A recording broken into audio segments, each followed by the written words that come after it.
Storytime life.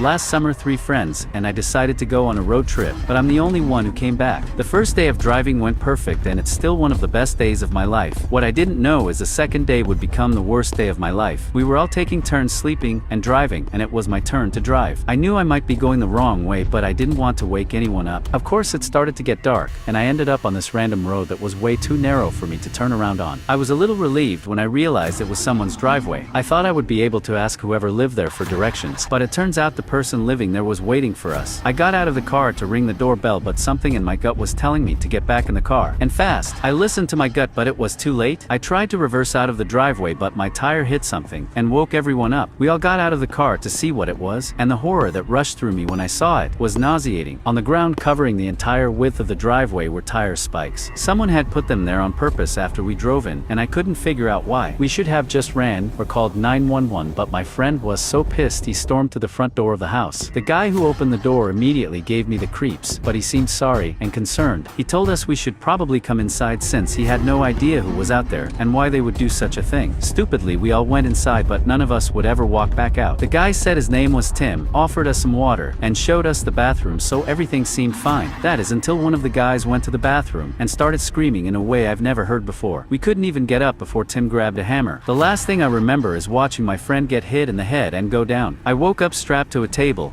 and the sound of Tim's voice saying welcome back. I tried to sit up, but suddenly I could feel electricity running through my entire body. The pain was unbearable, and I thought I must have passed out again because when I woke up, I was outside. I knew I was wet, cold, and the sun was shining, but everything else was a mystery. More and more I realized the scene around me was straight out of a horror movie. A bloody dismembered arm was laying across my neck, and when I screamed and pulled it away, I saw my friend's tattoo. I crawled out of the ditch I was in with the parts of my friends and found help. It turns out my heart stopped while Tim was torturing me, so he just got bored and tossed me out. The rest of my friends weren't as lucky, so it turns out dying saved my life.